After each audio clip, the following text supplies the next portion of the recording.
No vídeo anterior falámos sobre segurança em cripto, wallet, seed phrases, custódia e erros fatais. Mas hoje vamos entrar numa outra dimensão de risco, porque no mundo de cripto nem sempre o problema é o hacker. Muitas vezes o problema é muito mais simples, mas muito mais perigoso. Há projetos que nascem só com o objetivo de enganar as pessoas. Outros até acabam por começar com uma aparência legítima, mas depois acabam sim por se tornar fraudes. E depois ainda existe um outro terceiro grupo. Projetos que não são em teoria scams, mas que acabam por ser promovidos de uma forma muito irresponsável, manipuladora e enganadora, e que no final de contas, para o investidor comum, acaba por ter o mesmo efeito. Hoje vamos falar sobre scams, rug pulls, pump and dumps, promessas irreais, influencers e conflitos de interesse e, ainda mais importante, porque é que as pessoas acabam sempre por cometer os mesmos erros. E este vídeo é importante porque se no vídeo anterior vimos como não perder dinheiro por falhas de segurança, hoje vamos ver como não perder dinheiro por falhas de julgamento. E acreditem que isso aí neste mercado é absolutamente essencial. Antes de irmos aos vários tipos de fraude, temos de perceber uma coisa muito importante. Neste mundo, o retalho raramente perde dinheiro por puro azar. Na maioria das vezes, o retalho perde sim dinheiro porque não compreende quem está do outro lado, que projeto é que é aquele, e que às vezes aqueles projetos foram criados para beneficiar os insiders e prejudicar toda a gente que vem depois. Ou seja, muita da destruição de capital que de facto existe não é por apenas volatilidade do mercado. Acontece sim porque há uma assimetria brutal de informação. Quem cria o token sabe tudo, quem define o supply sabe tudo, quem recebe a alocação privada sabe tudo, quem faz a promoção irresponsável sabe tudo e no fim, quem de facto compra o retalho normalmente não sabe nada. E essa é então a base do problema. Vamos começar do princípio. Um esquema em cripto é qualquer esquema que utiliza a narrativa, a tecnologia ou a aparência de legitimidade para conseguir enganar as pessoas a enviar certos fundos ou comprar certos ativos desde o início com a única intenção de ir-lhes roubar aquele capital. E esse scam pode acontecer de formas muito diferentes. Por exemplo, um token criado apenas para os founders despejarem liquidez, uma plataforma falsa que promete rendimentos absurdos, um airdrop que na verdade te vai esvaziar a carteira, uma falsa pré-venda, ou até um influencer que é pago para promover um projeto e que não fez a pesquisa certa de se aquilo de facto é válido ou não. Ou seja, scam em cripto não é apenas roubar diretamente. Muitas vezes é criar um sistema onde as pessoas que estão a entrar pensam que estão a investir, mas no final de contas estão a ser preparadas para ser a saída dos insiders. Aqui convém ser rigoroso, porque nem todos os projetos que caem 90% são scams. Nem todos os founders incompetentes são criminosos. E nem todas as quedas violentas são rug pulls. E isto é muito importante, porque se vocês chamarem scams a tudo, vão deixar de conseguir perceber as diferenças. Há três categorias muito diferentes. Em primeiro lugar, um produto fraco ou mal executado. Pode haver má gestão, não haver uma aplicabilidade real, o tokenomics ser péssimo, marketing vazio, etc. Um monte de coisas que podem levar sim o projeto a morrer, mas não houve intenção de roubar as pessoas. Em segundo lugar, um projeto especulativo e irresponsável. Aqui pode não existir fraude formal desde o início, mas muitas vezes existe sim omissões, manipulações, conflitos de interesse e incentivos altamente tóxicos. E em terceiro lugar temos sim fraude deliberada, onde aqui o objetivo desde o início é retirar o dinheiro ao público. O projeto é simplesmente uma fachada, a narrativa é um isco e o único objetivo é conseguir então ir buscar a liquidez. E é nesta terceira categoria que entram muitos rug pulls clássicos. Rug pull significa literalmente puxar o tapete. No contexto de cripto é quando os fundadores ou os insiders retiram a liquidez do público que entra depois, ou seja, despejam-lhes todos os tokens em cima que acabam por ficar praticamente sem valor. Na prática, o rug pull pode acontecer de várias formas. Os criadores retiram liquidez da pool, os insiders retiram grandes quantidades de tokens, os contratos têm condições escondidas que impedem a venda dos tokens, ou o projeto realmente desaparece depois de captar o dinheiro. Mas o efeito para o retalho é sempre semelhante. E entram numa narrativa, tudo parece promissor, e quando de facto percebem o que é que aconteceu, das duas uma, ou não conseguem retirar o dinheiro, ou conseguem, mas com um prejuízo enorme. Um dos casos mais conhecidos foi o token Squid, que foi lançado em 2021, aproveitando-se assim da popularidade da série de Squid Game. O token disparou em poucos dias, chegou a valer mais de $2.800 por unidade e pouco tempo depois os criadores usaram toda a liquidez que entrou para venderem os seus tokens e aquilo acabou por cair quase até zero. A maioria dos investidores só percebeu depois que não conseguiam vender os tokens e várias análises que foram feitas posteriormente on-chain indicam que os criadores conseguiram ganhar vários milhões de dólares. E por que é que este caso é tão importante? Porque mostra vários indícios clássicos que acontecem sempre. Hype cultural, um FOMO brutal, uma marca reconhecida e pouca due diligence, comentários e críticas bloqueados e, acima de tudo, um sistema que impedia a venda dos tokens por parte dos novos compradores. E isto é essencial perceber. Muitas vítimas não caem apenas porque são burras. Caem sim porque o scam foi desenhado de uma forma tão quase perfeita para apenas dar para perceber o que é que de facto aconteceu quando já estão lá dentro. E isto liga-nos a um padrão muito importante, o honeypot. Num honeypot, o contrato permite comprar a quantidade que tu quiseres, mas limita-te a quantidade que podes vender ou até impede-a completamente. Às vezes isso é feito puramente por código. Outras vezes por taxas absurdas, whitelists escondidos ou permissões até que o utilizador não consegue cumprir na maioria dos casos. E o resultado é sempre o mesmo. O gráfico sobe exponencialmente porque toda a gente consegue comprar, mas ninguém consegue vender. E depois, quando os criadores de facto vendem, a liquidez evapora e o preço implode. E isto é uma das formas mais perversas de fraude, porque utiliza a ilusão de mercado livre, quando na verdade o jogo está viciado desde o início. Outro erro comum é pensar que isto só acontece em meme coins obscuras. Mas não, também acontece em projetos que se apresentam como sérios, como DeFi, como Utility Tokens, acontece em praticamente todos os setores. Um exemplo muito relevante é o caso SafeMoon. Em 2023, o Departamento de Justiça dos Estados Unidos acusou vários executivos ligados a este projeto de fraude e de branqueamento de capitais, alegando também que eles tinham mentido aos compradores no que diz respeito à questão da liquidez e de os tokens estarem bloqueados. O DOJ afirmou ainda que a capitalização do token no mercado chegou a mais de 8 bilhões de dólares, ou seja, podem ver que não é apenas uma meme coin normal e praticamente todo o dinheiro foi para carros de luxo e imobiliário apenas para os insiders e para os criadores do projeto. E porquê é que isto aqui importa? Porque mostra que o retalho não perde dinheiro apenas em projetos absurdos e totalmente ridículos. Também perde-se dinheiro em projetos com branding profissional, comunidades enormes, aparência de legitimidade e promessas de longo prazo.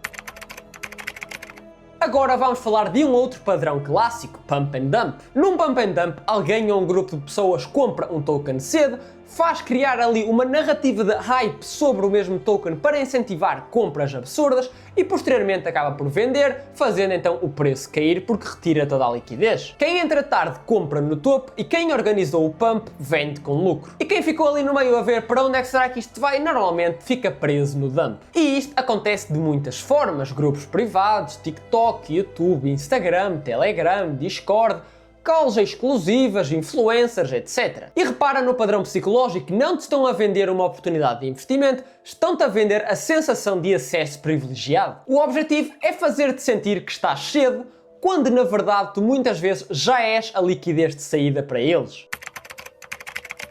Um dos sinais mais consistentes de fraude ou irresponsabilidade em cripto é a promessa de lucros irreais. Frases como garantido, sem risco, vais fazer 100 vezes, ainda estamos no início, isto aqui é grande demais para falhar, aproveita que vai acabar. Tudo isto são frases tipicamente usadas para quem te está a tentar enganar. E todas estas frases, quando as ouvires, devem acionar alertas mentais imediatos. Porque, como vocês devem saber, em mercados reais, lucros elevados e risco baixo nunca andam juntos. Se vocês têm algo que pode sim dar retornos elevados, vai também ter um risco elevado. E portanto, quando alguém vos tenta vender retornos enormes, em teoria sem risco, das duas uma, ou é alguém ignorante, ou então está-vos a tentar enganar. Muitas fraudes utilizam precisamente esta lógica. Não explicam o produto, não explicam o modelo de receita, não explicam o risco, simplesmente estão constantemente a repetir o upside que podes ter. E o retalho, especialmente em períodos de bull market, esquece completamente tudo o resto e só quer saber do upside.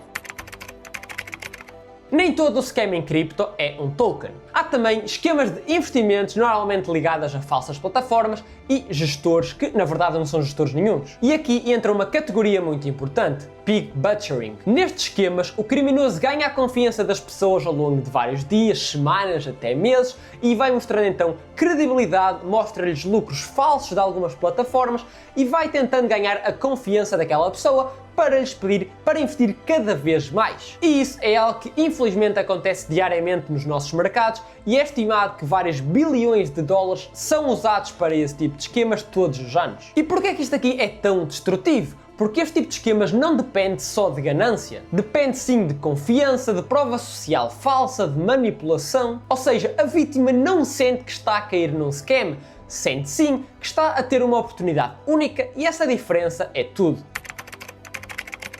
Agora vamos a uma parte muito sensível, influencers. Obviamente que nem todos os influencers são fraudulentos, e eu contra mim estaria a falar se estivesse a dizer o contrário. Mas o ecossistema de cripto teve e continua a ter um problema sério de irresponsabilidade ao partilhar certos projetos. Muitos influencers promovem projetos que não são fidedignos apenas porque foram pagos, receberam uma comissão inicial ou alguns até porque simplesmente não fizeram a pesquisa inicial que deveriam ter feito e não fazem ideia que aquilo é um esquema. O problema é que no final de contas, para o consumidor daquele conteúdo, estar a ver um vídeo que foi pago ou que não foi, nem sempre é muito claro. Um caso muito conhecido foi o da Ethereum Max. Em 2022, a SEC acusou a Kim Kardashian de partilhar este token sem ter dito que tinha recebido 250 mil dólares para fazer a promoção, que acabou depois por roubar muita gente. E ela, para não alimentar mais isto, acabou sim por concordar em pagar 1.260.000 dólares em penalizações, devoluções e até juros, e ficou então comprometida de não partilhar mais nenhum projeto durante 3 anos. Mas o mais importante aqui não é a celebridade em si, é sim o princípio. Isto porque quando alguém com grande alcance partilha algum projeto que não fez o devido due diligence before,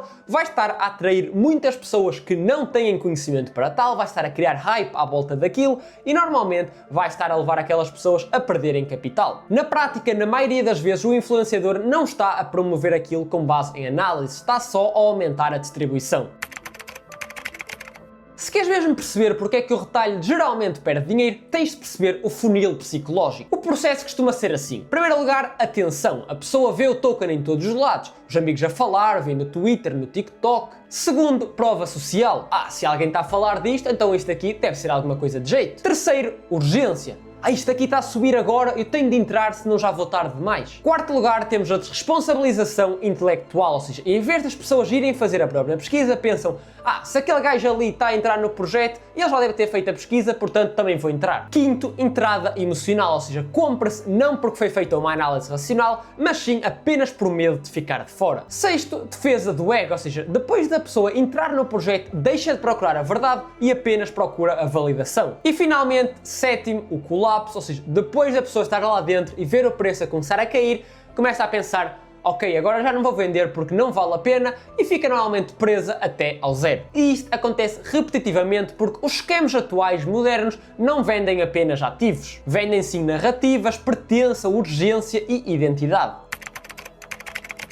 Vamos agora à parte prática. Se tu estás a analisar um projeto, estes sinais devem te pôr logo em modo defensivo. Em primeiro lugar, equipa anónima sem credibilidade verificável. Claro que o anonimato só por si não prova fraude, mas se tu não puderes ir lá confirmar quem são aquelas pessoas, que histórico é que elas têm, que credibilidade é que têm, o risco aumenta exponencialmente. Segundo lugar, tokenomics obscuras. Se tu não percebes quem recebeu o quê, quanto é que está bloqueado e quanto é que está desbloqueado, quando é que os insiders podem de facto vender, se tu não percebes tudo isto, tu não estás a investir, estás a ir apenas com a esperança de que vais ganhar dinheiro. Em terceiro lugar, liquidez não bloqueada ou estrutura pouco transparente. Se quem criou o token controla tudo e pode movimentar a liquidez quando ele quiser, tu estás muito vulnerável. Quarto, promessas desproporcionais. Quanto mais garantido parecer o upside, mais desconfiado deves ficar. É o que se costuma dizer. Se parece bom demais para ser verdade, é porque normalmente é. Quinto, uma comunidade extremamente agressiva. Quando qualquer crítica que seja feita é considerado como ataque, FUD ou traição, isso normalmente quer dizer que o projeto vive mais de narrativa do que de verdadeira utilidade. Sexto, um produto inexistente. Tem um white paper bonito, um site bonito, mas depois no final de contas não existe nada em concreto que pode ser utilizado. Sétimo, volume estranho e uma concentração excessiva. Se tu vires que uma dúzia de carteiras controlam a maioria do supply daquele token, é porque é muito fácil ser manipulado. E oitavo, marketing primeiro e depois utilidade. Se tudo gira à volta de crescimento, parcerias, mas na verdade tu não consegues explicar que problema é que aquele token, aquele projeto pretende solucionar, normalmente não é um bom sinal.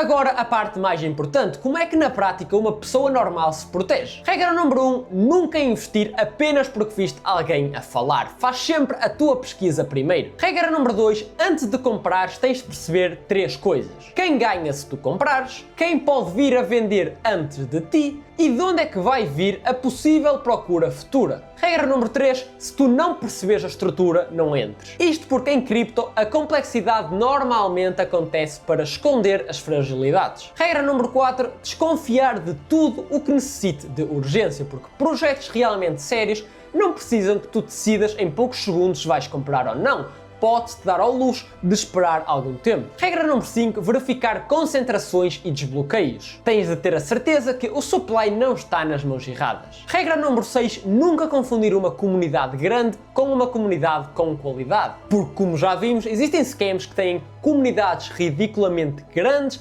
mas não existe lá qualidade nenhuma. Regra número 7, e talvez uma das mais importantes, preservares o teu capital é muito mais importante do que tentar apanhar a próxima moeda que vai fazer 1 vezes 1000. E regra número 8, fazer a pergunta mais importante de todas. Se eu tivesse a criar um projeto para enganar as pessoas, será que seria parecer com isto? E se a resposta não for obrigatoriamente e imediatamente não, não entres. Há um erro muito comum neste mercado, a ideia de que tu tens de entrar em tudo. Não tens. Na verdade, uma das maiores vantagens de ser um investidor é poder dizer isto aqui não é para mim, tenho outras opções. Não precisas de entrar em cada meme, em cada narrativa, em cada call, em cada hype. Na maioria das vezes, a verdadeira vantagem não é descobrir algo antes dos outros. É sim evitar aquilo que vai destruir o capital, ou seja, se já tiveres algumas provas dadas, vai ser muito mais fácil conseguir sobreviver e lembrem-se que neste mundo sobreviver é muito mais importante. Scams, rug pulls e manipulação de retalho não são acontecimentos isolados no mundo de cripto. São consequências previsíveis de um mercado global, rápido, extremamente rápido, devo dizer, muito especulativo e que ainda está numa fase inicial. Isso não significa que todas as criptos sejam más ou sejam fraudes. Significa apenas que num mercado com inovação real é normal que vai aparecer também oportunismo real. E por isso é essencial saber distinguir tecnologia de narrativa, comunidade de culto, oportunidade de armadilha e investimento de distribuição. Se guardares apenas uma única ideia deste vídeo, que seja esta. No mundo de cripto, a maioria das pessoas que perde dinheiro não é porque escolheram o ativo errado. É sim porque escolheram jogar o jogo da forma errada. E aprender a reconhecer esse jogo é uma das competências mais valiosas que tu podes ter. No próximo vídeo vamos falar sobre a coisa que mais destrói carteiras do que tudo o resto, a psicologia do investidor. Vamos explorar FOMO, FUD, ciclos emocionais, disciplina